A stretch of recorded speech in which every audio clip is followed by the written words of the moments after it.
በስመ አብ ወወልድ ወመንፈስ ቅዱስ አሐዱ አምላክ አሜን። በስመ አብ ወወልድ ወመንፈስ ቅዱስ አሐዱ አምላክ አሜን። በስመ አብ ወወልድ ወመንፈስ ቅዱስ አሐዱ አምላክ አሜን። የተወደዳችሁና የተከበራችሁ የእግዚአብሔር ቤተሰቦች የእናታችን የቅድስት ድንግል ማርያም የቃል ኪዳን ልጆች በልዑል እግዚአብሔር ፍጹም ሰላም እንደምን ቆያችሁ? እንደምን አመሻችሁ? አሜን። የአምላካችን እግዚአብሔር ስሙ ለዘላለም የተመሰገነ ይሁን። ይህ ከምስኪያ ኅዙናን መድኃኔዓለም ገዳም ከተምሮ ማስተማር ሰንበት ትምህርት ቤት ከማኅበረ ቅዱሳን ጋር በመተባበር የሚቀርብላችሁ ሳምንታዊው የመስማት የተሳናቸው መርሃ ግብራችን ነው። እንደ ሁልጊዜው ለእናንተ ያስተምራሉ፣ ይመክራሉ ያልናቸውን መርሃ ግብሮች ይዘንላችሁ ቀርበናል። አብራችሁን ቆዩ። መርሃ ግብራችንን የምንጀምረው በትምህርት ይሆናል። እግዚአብሔር አምላክ ለመምህራችን ተናጋሪ አንደበት ለእኛም ደግሞ አስተዋይ ልቦናን እግዚአብሔር አምላክ ያድለን። ወደ ትምህርቱ። በስመ አብ ወወልድ ወመንፈስ ቅዱስ አሐዱ አምላክ አሜን። በክርስቶስ ክርስቲያን የተባላችሁ የእግዚአብሔር ቤተሰቦች የእመቤታችን የቅድስት ድንግል ማርያም ወዳጆች እንደምን ሰነበታችሁ? እንደ እግዚአብሔር ቅዱስ ፍቃድ ባለፈው ሳምንት ክፍል 1 ተምረን ነበረ። ዛሬ ከዛ የቀጠለውን ክፍል 2 ትምህርት እንማራለን። ባለፈው ሳምንት እግዚአብሔር በረዳን መጠን የተማርነው ስለ እመቤታችን ስደት በዮሐንስ ራእይ ምዕራፍ 12 ቁጥር 1 ላይ ያለውን አንዲት ሴት ነበረች የሚለውን ነው። ይሄ ትምህርት ያመለጣችሁ እዝነ ልቡና የሚለው ዩቲዩብ ላይ የመጀመሪያውን ክፍል እንድትመለከቱ ጋብዤ ዛሬ እንደ እግዚአብሔር ፈቃድ የምንማርበት ክፍል 2 ፀሐይን ተጎናጽፋ ጨረቃ ከእግሮቿ በታች ያላት 12 ከዋክብት በራሷ ላይ አክሊል የሆነላት አንዲት ሴት ነበረች የሚለውን እንማራለን። እግዚአብሔር አምላካችን ባለፈው ሳምንት እንደገለጸልን መጠን የተማርነው አንዲት ሴት የተባለችው በዘፍጥረት ላይ ሴት የሚለው ቃል አጥንትሽ ከአጥንቴ ስጋሽ ከስጋዬ እንደሆነ ተመልክተን ከእመቤታችን ከቅድስት ድንግል ማርያም ከስጋዋ ስጋ ከነፍሷ ነፍስ መንሳቱን በስፋት የተመለከትነው ነው። ይህች ሴት ማን ናት? ምን አይነት ባህሪ አገላለጽ መጽሐፍ ቅዱሱ ተጠቅሟል የሚለውን ስናይ ፀሐይን የተጎናጸፈች ይላል። ፀሐይ የሚለው ስም የተወከለው ውክልናው ለጌታችን ለአምላካችን ለእግዚአብሔር ወልድ ነው። እግዚአብሔር ወልድ እኛ በጨለማ ውስጥ በነበርን ጊዜ ለኛ ብርሃን ሊሆን ከሰማየ ሰማያት ወርዶ ከድንግል ማርያም ከስጋዋ ስጋ ከነፍሷ ነፍስ ነስቶ በተዋህዶ ሰው ከሆነ በኋላ የኛን ጨለማ ሊያስወግድ ወደሚደነቅ ብርሃን ሊያሸጋግር ወደዚህ ዓለም ሲመጣ ፀሐይ ተብሎ ተጠርቷል። ይሄ አስቀድሞ የተነገረው በትንቢተ ሚልክያስ ለእናንተ የጽድቅ ፀሐይ ትወጣላችኋለች ያለው እንዲፈጸም ፀሐይ ተብሎ ተጠርቷል።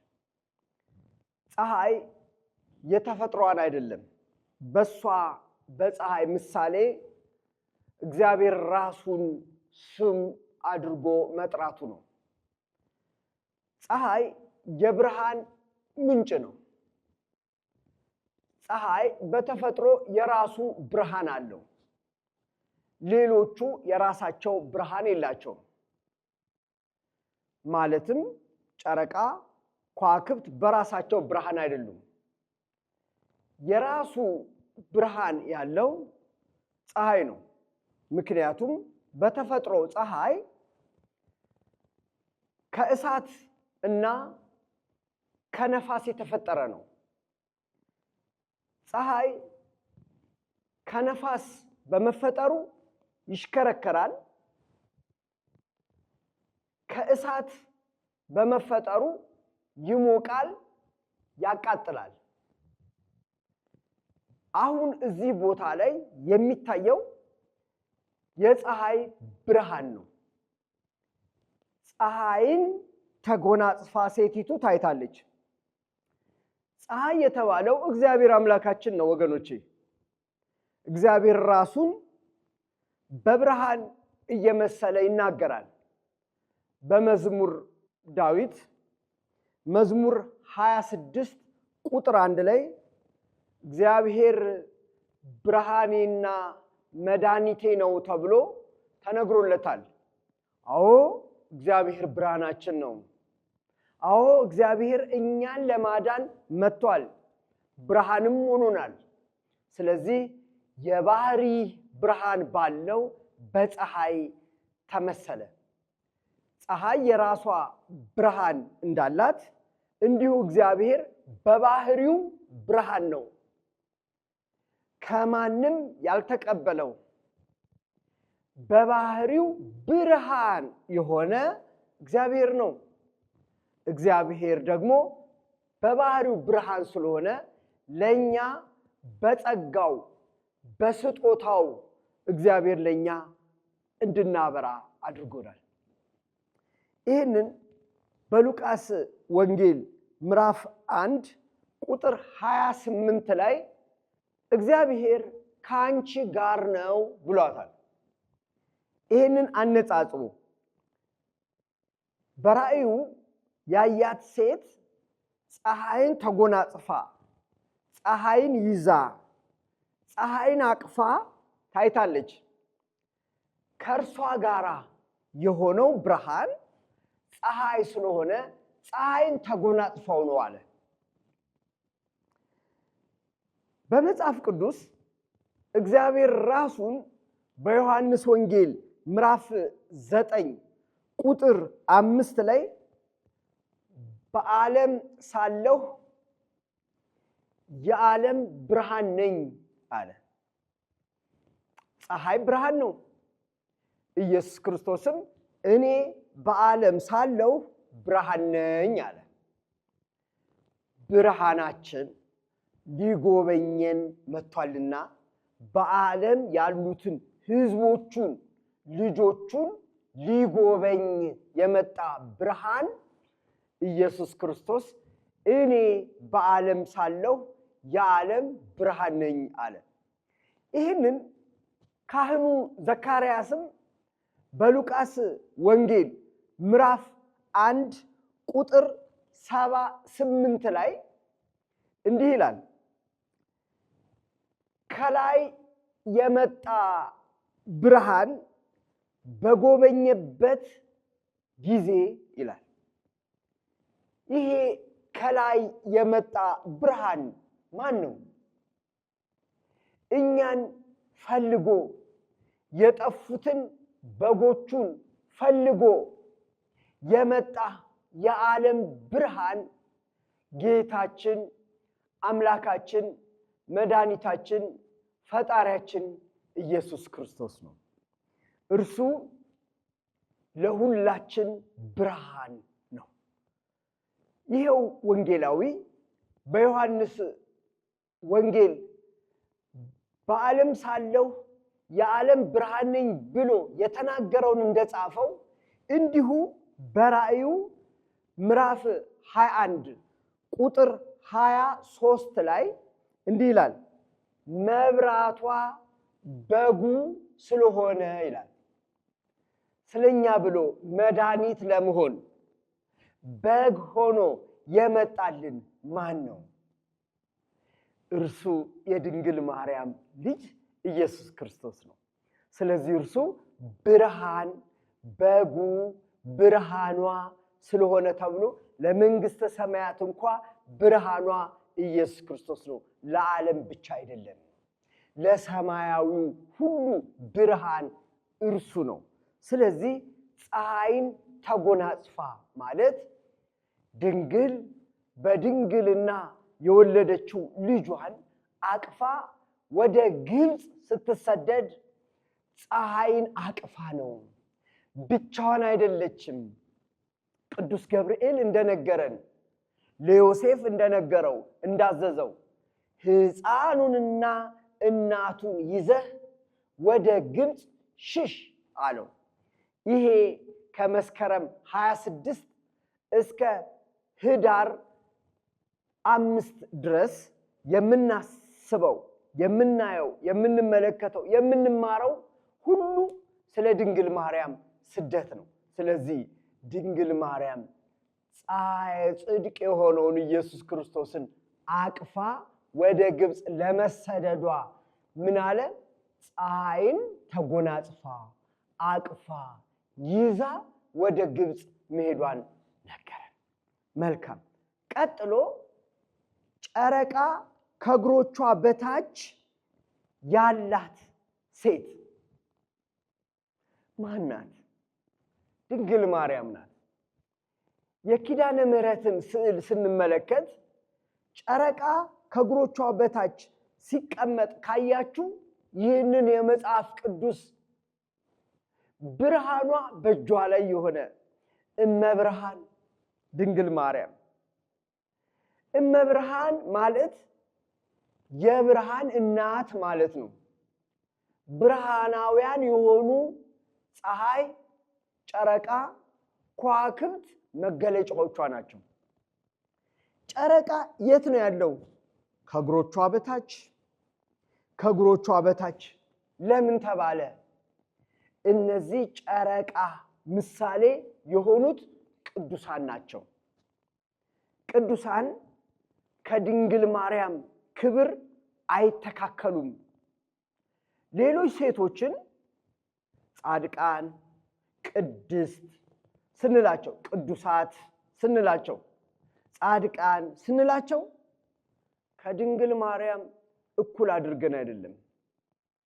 ሌሎቹን ሴቶች ቅድስት ብንላቸው ጻድቃን ነቢያትን ወለዱ ብለን ነው።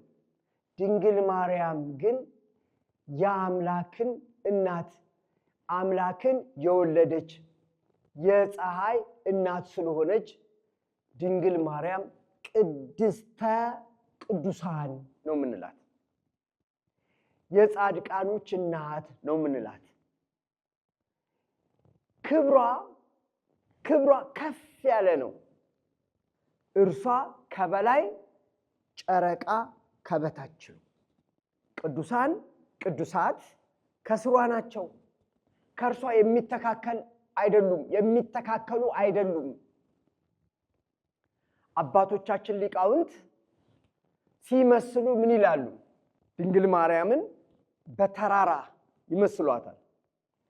ተራራ ከምድር ከፍ ከሰማይ ዝቅ ያለ ነው። እመቤታችን ወላዲተ አምላክም ተመሳሳይ ከእግዚአብሔር በታች ከፍጡራን ግን በላይ ናት ማለታቸው ነው። አባቶቻችን ሊቃውንትን የሰጠን አምላክ የተመሰገነ ይሁን። ስለ ድንግል ማርያም በሰፊው ነው የሚያስተምሩት። ጨረቃ የት ነው ያለው? ከእግሮቿ በታች። ቅዱሳን አይተካከሏትም፣ አይወዳደሯትም። በምን እንመስልሻለን? ምሳሌ የለሽም አለ ቅዱስ አባ ሕርያቆስ። ምሳሌ የሌላትን ድንግል ማርያምን በተቻለ በሚገልጣት መጠን ትንሽዬ መጠን አድርገን ነው የምንገልጸው። ጨረቃ ምሳሌ ቅዱስ ዮሐንስ መጥምቁ ተመልከቱ። ይሄ ቅዱስ ዮሐንስ የአምላክ እናት እመብርሃን ከሆነችው ከድንግል ማርያም ጋራ በፍጹም አናነጻጽረውም። እውነት ነው፣ ድንግል ማርያም የአምላክ እናት እመብርሃን ናት። ሌሎቹም ብርሃኑ ናቸው። ድንግል ማርያምም የዓለም ብርሃን ናት። ነገር ግን ቅዱሳን የእሷን ብርሃንነት አያክሉም። ስለዚህ ከእግሮቿ በታች ናቸው። በዮሐንስ ወንጌል ምዕራፍ 1 ቁጥር 9 ላይ ከእግዚአብሔር የተላከ ስሙ ዮሐንስ የሚባል አንድ ሰው ነበረ። ሁሉ በእርሱ በኩል እንዲያምኑ ይህ ስለ ብርሃን ይመሰክር ዘንድ ለምስክር መጣ። ስለ ብርሃን ሊመሰክር መጣ እንጂ እርሱ ዮሐንስ ብርሃን አልነበረም አለ። የዓለም ብርሃን ማን ነው? የባህሪው የሆነ እግዚአብሔር ነው። ቅዱስ ዮሐንስ ግን ብርሃን ብንለው የባህሪው አይደለም። ድንግል ማርያምን ብርሃን ብንላት የባህሪዋ አይደለም። ቅዱሳንን ብርሃን ስንላቸው የባህሪያቸው አይደለም፣ የጸጋ ነው፣ በጸጋቸው ነው። የድንግል ማርያም ግን ከፍ ያለ ነው። ምክንያቱም ሁሉም ለእርሷ የሚንበረከክላት የሚገዛላት ድንግል ማርያም የሚያከብሯት ናትና። እርሱ ዮሐንስ በጨረቃ መመሰሉ እንደ ብርሃን እንደ ፀሐይ አይደለም ማለት ነው። የባህሪ ብርሃን አይደለም ማለት ነው። በጨረቃም ትምህርት ስለ ጨረቃ የተማርነውን አስታውሱ። ጨረቃና ከዋክብት በራሳቸው ብርሃን የላቸውም፣ የምናውቀው ነው ይሄ። ፀሐይ ግን ብርሃን አላት እና ጨረቃ ከየት ነው ብርሃኗን የምታገኘው? እንዴትስ ታበራለች ብለን ብንጠይቅ ከፀሐይ ብርሃን ወስዳ አንጸባርቃ ለሌሎች ብርሃን እንደምትሆነው እንዲሁ ቅዱሳን ጻድቃን በራሳቸው ብርሃን አይደሉም። ነገር ግን እግዚአብሔር በሰጣቸው ጸጋ ብርሃን ይሆናሉ። ይሄ በማቴዎስ ወንጌል ምዕራፍ 5 ቁጥር 14 ላይ እናንተ የዓለም ብርሃን ናችሁ ብሏል። እናንተ የዓለም ብርሃን ናችሁ የሚለውንና በዮሐንስ ወንጌል ምዕራፍ 8 ቁጥር 12 ላይ እኔ የዓለም ብርሃን ነኝ ያለው ከኢየሱስ ክርስቶስ ጋር የምናወዳድረው አይደለም። ኢየሱስ ክርስቶስ የባህሪው ብርሃን ነው። ቅዱሳን እናንተ የዓለም ብርሃን ናችሁ ሲባል ሁለቱን መለየት ያስፈልጋል። ብዙ ጊዜ ከኛ ሃይማኖት ውጭ ያሉት እምነት መሳይ ነገሮች ያላቸው ተከታዮች የሚናገሩት የባህሪና የጸጋን ስለማይለዩ ስለማይማሩ ብዙ ስህተት ሲናገሩ እናዳምጣቸዋለን። የማያውቁና ያልተማሩትንም ሲያሳስቱ እንመለከታለን። ይሄ ስህተት ነው። ኢየሱስ ክርስቶስ እኔ የዓለም ብርሃን ነኝ ያለበትና ራሱ በአንደበቱ ደግሞ እናንተ የዓለም ብርሃን ናችሁ የሚለው መካከል ስትመለከቱ ሁለቱም ቃሉ ተመሳሳይ ነው። የዓለም ብርሃን ነኝ እና የዓለም ብርሃን ናችሁ የሚለው ሁለቱ ቃሉ የዓለም ብርሃን ብርሃን ነው የሚለው። ግን እንዴት እንለየው ቢባል እግዚአብሔር ከራሱ ማንም ያልሰጠው ብርሃን የባህሪው፣ ቅዱሳን የዓለም ብርሃን የሆኑት ደግሞ ከእግዚአብሔር እንደ ፀሐይ አብርቶላቸው ጨረቃ ብርሃን ተቀብላ እንደምታበራው እነሱም በስጦታ ይሄ በግዕዝ ጸጋ ይባላል። በጸጋ ተሰጥቷቸው ነው። ስለዚህ ጨረቃ ከእግሮቿ በታች ያላት የተባሉት ቅዱሳን ከእግሮቿ በታች ናቸው። ለዚህ ነው ዮሐንስ መጥምቁ ድንግል ማርያም ወደ እርሱ ወዳለበት ወደ ተጸነሰበት ቤት ስትገባ በሉቃስ ወንጌል ምዕራፍ 1 ቁጥር 44 ላይ ድንግል ማርያም ጸንሳ ወደ ነበረችው ወደ ኤልሳቤጥ ቤት ገባች። ይህንን ምስራች የሰማችው ከቅዱስ ገብርኤል ነው። ትጸንሻለሽ፣ ትወልጃለሽ፣ ስሙን ኢየሱስ ትይዋለሽ የሚለውን ሰማችና እንዴት ይሆናል እኔ ወንድ አላቅም ስትል እንኳን አንቺ ኤልሳቤጥ እንኳ ከጸነሰች 6 ወር ሆኗል ሲላት የምስራቹን ሰማች። ለእግዚአብሔር የሚሳነው ነገር የለም። ኤልሳቤጥ ከጸነሰች 6 ወር ሆና ስትል አልዋለችም፣ አላደረችም። ፈጥና እቺ እናት ርሪት እናት፣ የሰዎች ሐዘን ሲርቅ የምትደሰት እናት፣ የሰዎች ችግር የምትረዳ እናት፣ እግዚአብሔር አክስቷን ኤልሳቤጥን እግዚአብሔር እንደረዳት ስትሰማ ደስታዋ እንዴት ያሳድራታል፣ እንዴት ያውላታል። ፈጥና ይላል መጽሐፍ ቅዱስ ወደ ተራራማው ሀገር ወደ ናዝሬት ሄደች። ወገኖቼ ተራራ ቀስ ተብሎ ይወጣል እንጂ እንዴት ፈጥኖ እንዴት ይወጣል? ይከብዳል። ግን ድንግል ማርያም ፈጣን ረዳት፣ የሰዎችን ሐዘን ሲወገድላቸው በደስታ የምትፈጥን እናት ወደ ኤልሳቤጥ ቤት ገብታ አንኳኩታ ሰላም ኤልሳቤጥ አክስቴ ብላ ስትል በማህፀኗ ውስጥ ያለው የ6 ወር ጽንስ ዘለለ፣ በደስታ ዘለለ። ደግሞስ መዝለል ብቻ አይደለም። ኤልሳቤጥን ድምጿን ስትሰማ የድንግል ማርያም ድምፅን ስትሰማ መንፈስ ቅዱስ ሞላባት። ድሮም ተለይቶት አያውቅም፣ ግን ተናገሪ አመስግኝ አላት ማለት ነው። አመስግኝ አላት። ድንግል ማርያምን ማመስገን ጀመረች። የጌታዬ እናት ወደ እኔ ትመጭ ዘንድ እንዴት ይሆንልኛል?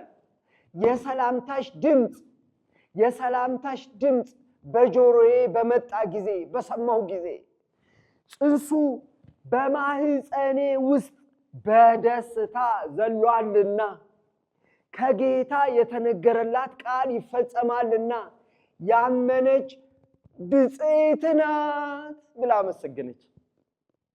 እንዴት አይነት ደስታ ነው! እንዴት አይነት ምስጋና ነው! መንፈስ ቅዱስ ነው ያናገራት።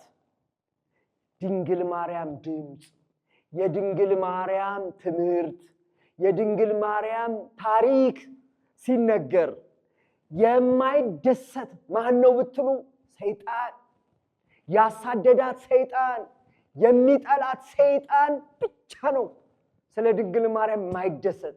እኛስ በመንፈስ ቅዱስ ተሞልተን እንደ ኤልሳቤጥ ድንግል ማርያምን እናመሰግናለን። ወገኖች ተመልከቱ፣ ኤልሳቤጥ እኮ ታላቋ ናት። ድንግል ማርያም እኮ የ15 ዓመት ወጣት ናት። እንዴት ነው ታዲያ ኤልሳቤጥ ድንግል ማርያምን የምታከብራት ብትሉ ጨረቃ ናታ። ጨረቃ ከእግሮቿ በታች የሆኑላት ናታ። ኤልሳቤጥ ምንም የጸነሰችው ነቢይ ቢሆን ምንም የተከበረ የሆነ መጥምቁ ዮሐንስን ቢሆን ከጌታ እናት ግን አትበልጥምና ከእግሮቿ በታች ናት። ሰላም አለቻት፣ ሰገደችላት ማለት ነው። ተሳለመቻት ማለት ሰገደችላት ማለት ነው። እንዴት አክብራ! ወገኖቼ እስቲ እኛ በእውነት ስነ ምግባር ያለን ሰዎች ከሆንን ሰዎችን እንዴት ነው ሰላም የምንለው? ሰላም ነው የምንለው? አይደለም፣ ሰላም ነው የምንለው። ምክንያቱስ ሰዎችን ማክበር ያስተማረን እግዚአብሔር ነው። ትህትናን ያስተማረን እግዚአብሔር ነው። ኤልሳቤጥ ሰላም ያለቻት በአክብሮት ነው። እንኳን ኤልሳቤጥ አይደለችም፣ ቅዱስ ገብርኤል እንኳን ሰላምታ ይገባሻል፣ እግዚአብሔር ካንቺ ጋር ነው ሲላት ሰላምታ ይገባሻል አይደለም የሚላት። ምክንያቱም እየታጠቀ እየፈታ ሰላም እያለ እየሰገደ ነው። ምክንያቱም ፍጡራን ጨረቃዎች ከእግሮቿ በታች ናቸው። ያልገባቸው ሰዎች አያከብሯት ይሆናል። የሚቀሉት የሚዋረዱት ራሳቸው ናቸው። ድንግል ማርያምማ የከበረች ልዕልት ንግስት ናት። ምንም ዝቅ የሚያደርጋት ነገር የለም። ከፍ ያለች ንግስት። ስለዚህ ጨረቃ ከእግሮቿ በታች እንደሆኑ እኛ ክርስቲያኖች ከድንግል ማርያም በታች ነን እንላለን፣ ትሑታን ነን። ድንግል ማርያምን ያዋረደ መስሎት ሌላ ትርፍ ቃላት የሚናገረው ሰው እንደኛ ናት ምናምን የሚለው መስሎት ነው። አይደለም። ራስ ትዋረዳለህ። በትዕቢት የተነፋህ ራስ ትዋረዳለህ። ድንግል ማርያምን ያቃለልክ የመሰለ ራስህ ነህ ዝቅ የምትለው። ራሳቸውን ዝቅ የሚያደርጉ ግን ከፍ እንደሚሉ አትርሳ። እግዚአብሔር ከፍ ያደረጋት ድንግል ማርያም ጨረቃ ከእግሮቿ በታች ያላት ቅድስት እናት ናት እኮ። ወገኖች እየተከታተላችሁ ነው ወይ? ድንግል ማርያም ጨረቃ ከእግሮቿ በታች አሉ። ስለዚህ ጽንሱ በማህፀን ሆኖ ዘለለ ሰገደ ማለት ነው። ይህንን አውቀን ወደ ቀጣዩ ክፍል 12 ከዋክብት በራሷ ላይ ያላት አንዲት ሴት ማናት እንመልከት። 12ቱ ከዋክብት 12ቱ ምርጦች ናቸው። እግዚአብሔር በማቴዎስ ወንጌል ምዕራፍ 10 የመረጣቸው ምርጦቹ 12 ናቸው። እነዚህ በዝርዝር ወንጌሉ ላይ ተቀምጠዋል። እነዚህ ሐዋርያት ናቸው። ሐዋርያት የጌታ ደቀ መዛሙርት፣ የእግዚአብሔር ተማሪ የነበሩ መደበኛ ተማሪዎቹ ናቸው። እነዚህ ፀሐይ ከሆነው ከጌታችን ከኢየሱስ ክርስቶስ ጋራ ያልጠፉ፣ ከሴቲቱ ጋር አብረው የነበሩ መሆናቸውን ወንጌላዊ ዮሐንስ ብቸኛውን ታሪክ በጻፈበት ምዕራፍ 2 ከቁጥር 1 ላይ በቃና ዘገሊላ ሰርግ ነበረ፣ በዚያም የኢየሱስ እናት ነበረች፣ ደቀ መዛሙርቱም ወደ ሰርጉ ታደሙ ይላል። አሁን ምን ይታያቸዋል? ፀሐይን ይዛ ሄደች እና 12ቱ ሐዋርያት አይታያችሁም? ሌሎቹስ ከእግሮቿ በታች የሆኑ ናቸው። 12ቱ ሐዋርያት በመጽሐፍ ቅዱስ ድንግል ማርያምን ዙሪያዋን አድርገው እንመልከት እስቲ። በሐዋርያት ሥራ ምዕራፍ 1 ከቁጥር 13 እስከ 14 ላይ የ12ቱን ሐዋርያት ስም ዝርዝር ይናገርና እነዚህ ሁሉ ከጌታ ከኢየሱስ ክርስቶስ እናት ጋር ያሳያቸዋል። በደንብ ይህንን መጽሐፍ ቅዱስ ተመልከቱት። ወንጌል ወይም መጽሐፍ ቅዱሳችን ስለ ድንግል ማርያም በሰፊ ነው የሚጽፈው። ያልጻፈ የሚመስላቸው ሰዎች አሉ። ግን ወንጌላዊው ዮሐንስ በራእዩ ፀሐይን ተጎናጽፋ ጨረቃ ከእግሮቿ በታች ያላት 12 ከዋክብት አክሊል የሆነላት አለ። አክሊል የክብር ምልክት ነው። አክሊል ዘውድ ነው። አክሊል መገለጫ ነው። አክሊል ክብር እንደሆነ እንዲሁ ስለ ድንግል ማርያም ክብር የሚናገሩ እግዚአብሔር ከሰማይ ሰማያት ወርዶ ተወልዶላችኋል፣ በጨለማ የሄደ ሕዝብ ብርሃን አይቷል ብሎ ለመስበክ ደግሞ ማን ችሎት እግዚአብሔር ከሰማይ ሰማያት ወርዶ ተወለደ ልትሉ ነው ሲሏቸው ከድንግል ሴት ይላሉ። ሴት ተብላ አስቀድማ ባለፈው የተማርነው ስለ ሴቲቱ መናገር ግድ ነው። ሐዋርያት ስለ ጌታ ሰብከው እንዲረዱ ማድረግ የሚችሉት ስጋዋን ነስቶ ከስጋና ከደሟ ተካፍሎ ማለት ግዴታቸው ነው። ስለዚህ ነው በገላትያ ምዕራፍ 4 ቁጥር 4 ላይ የዘመኑ ፍጻሜ በደረሰ ጊዜ እግዚአብሔር ከሴት የተወለደውን ልጁን ላከ የሚሉት። ሴት ብለው መጥራት አለባቸው። ከማን ተወለደ? ከሴት። የማን ልጅ? የእግዚአብሔር ልጅ። የእግዚአብሔር ልጅ የማን ልጅ ሆነ? በተዋህዶ የድንግል ማርያም ልጅ ሆነ። ከስጋዋ ስጋ ከነፍሷ ነፍስ ወስዶ ተወለደ ለማለት 12ቱ ሐዋርያት በዓለም ዙሪያ ሄደው መስበክ ግዴታቸው ነው። ክብሯን መናገር ግዴታቸው ነው። ስለዚህ ወንጌል የምስራች ነው። ወንጌልን ለመስበክ የምስራቹ ሙሉ የሚሆንላቸው ድንግል ማርያምን ሲጨምሩ ነው። ድንግል ማርያም ጣፋጭ ስሟን መጥራት አለባቸው። ለምን? አይሆንም፣ ማስረዳት አይችሉም። እግዚአብሔር ከሰማየ ሰማያት ወረደ ቢባል ረቂቅ ነው፣ መንፈስ ነው። እንዴት ስጋን ለበሰ? እንዴት ስጋን ተዋሃደ ብሎ ማስረዳት የሚችሉት አንዲት ሴት፣ አንዲት ምርጥ እግዚአብሔር ዘር አስቀርቶልን ዘሯን መርጦ ከሷ ከስጋዋ ወስዶ በተዋህዶ ስለተወለደ ነው ብለው መስበክ አለባቸው።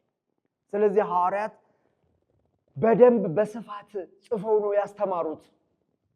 ሐዋርያት ስለ ኢየሱስ ክርስቶስ ነው እንጂ ስለ ድንግል ማርያም አልሰበኩም ይልልኛል። ሉቃስ ቢያንስ እንኳን ሉቃስ ወንጌልን እስቲ ተመልከቱ። የሉቃስ ወንጌል ምዕራፍ 1 ቁጥር 1ን ተመልከቱ።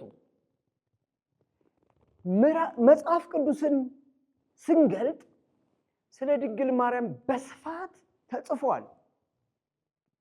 ይሁን መጀመሪያ በቃል ነው የሰበከው። ከሰበኩ በኋላ እኮ ነው መጽሐፍ ቅዱስን የጻፉት።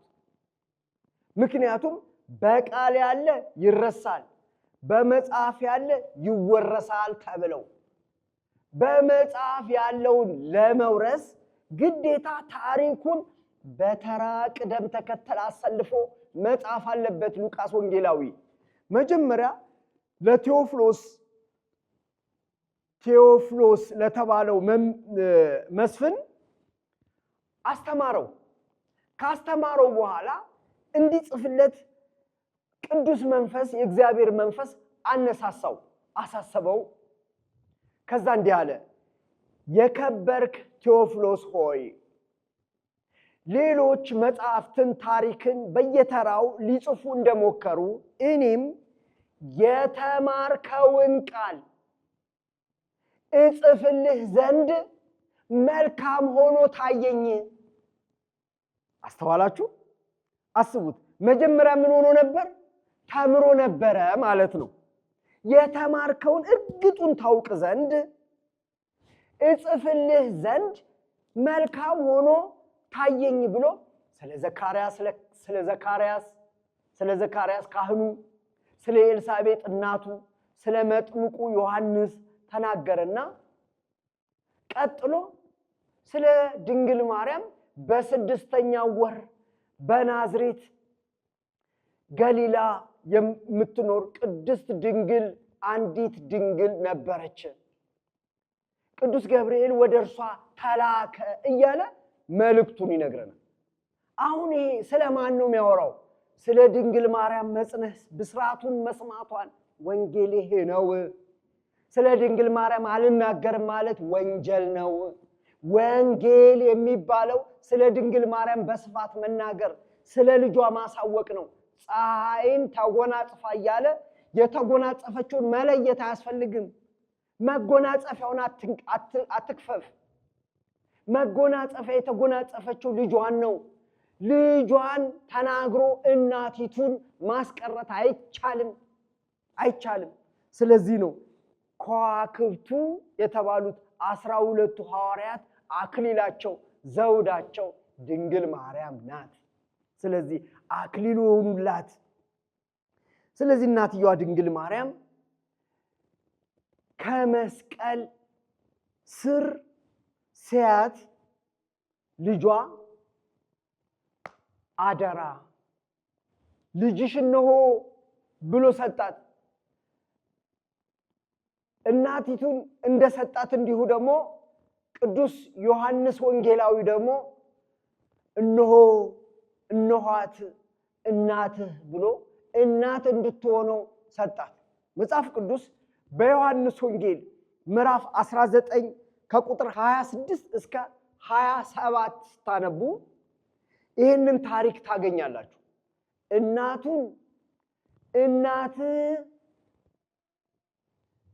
የሚወደውን ደቀ መዝሙር እሷ እናትህ ትሁን፣ እናቱን ደግሞ ልጅሽ ይሁንሽ ብሎ ሰጣቸው። መጽሐፍ ቅዱስ ወዲያው ድንግል ማርያምን ወደ ቤቱ ወሰዳት።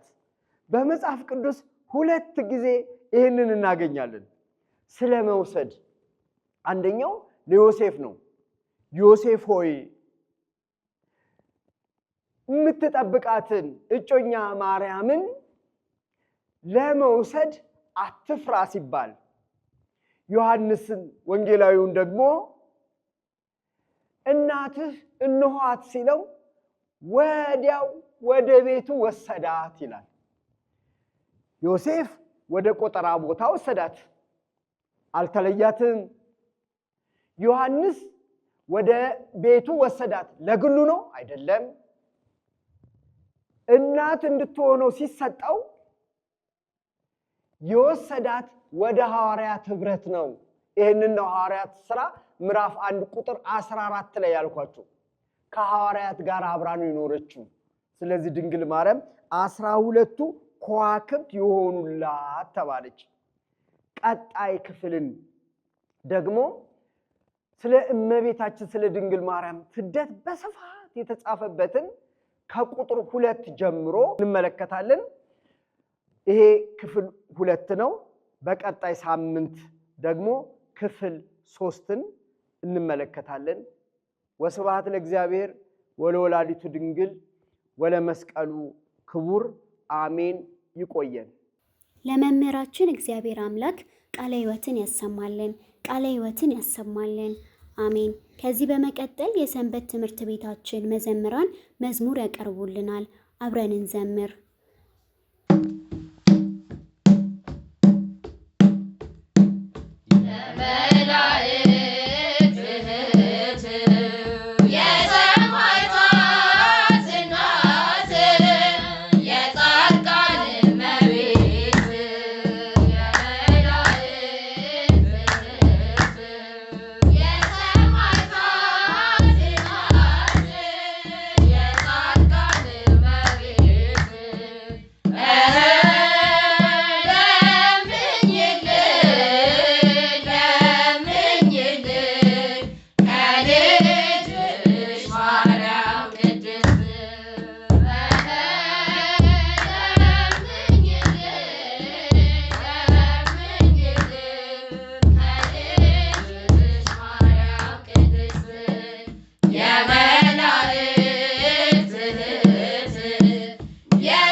መዝሙሩን ላቀረቡልን ለእህት ለወንድሞቻችን እግዚአብሔር አምላክ ዝማሬ መላእክትን ያሰማልን፣ አሜን።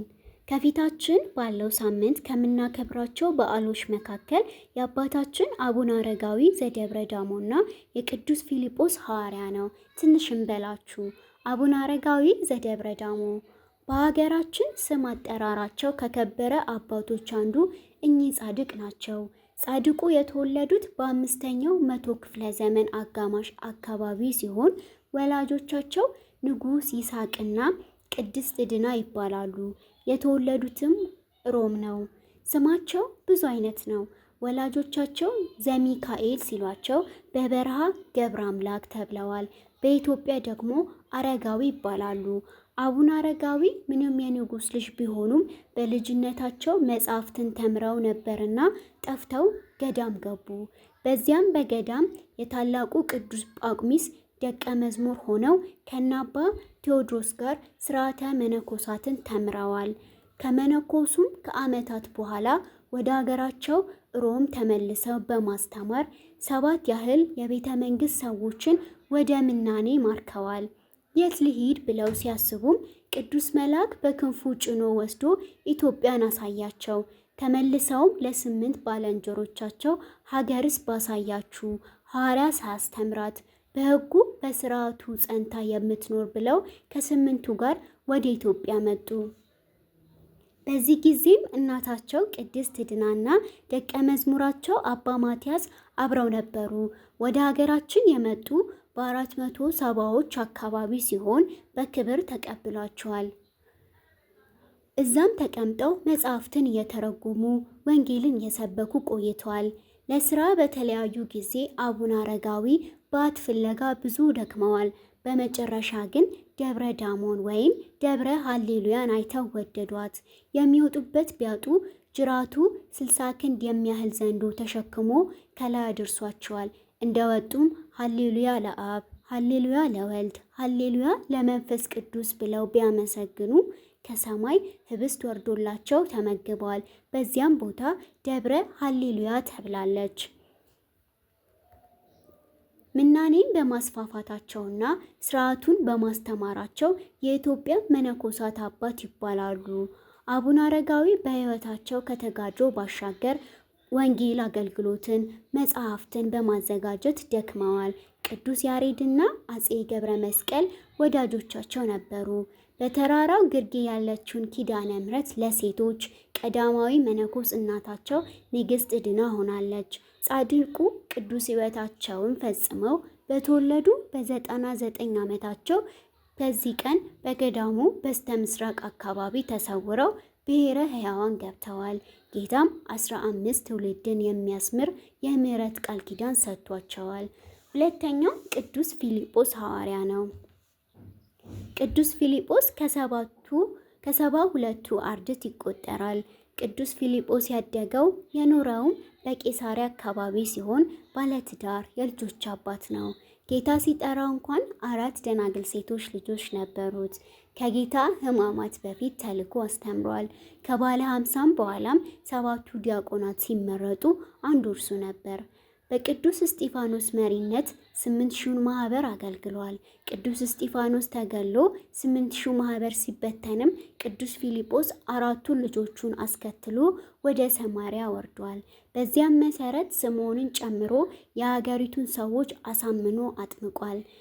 መቼም ቢሆን ኢትዮጵያውያን የማንዘነጋው ግን ጃንደረባው ባኮስን ማጥመቁንና ለሀገራችን የወንጌል ብርሃን መላኩን ነው። ጃንደረባው ቅዱስ ባኮስ ከጉዞ መልስ ትንቢተ ኢሳያስን ሲያነብ በመንፈስ ቅዱስ መሪነት ቀርቦ ሚስጥረ ሥጋዌን አስረድቶታል።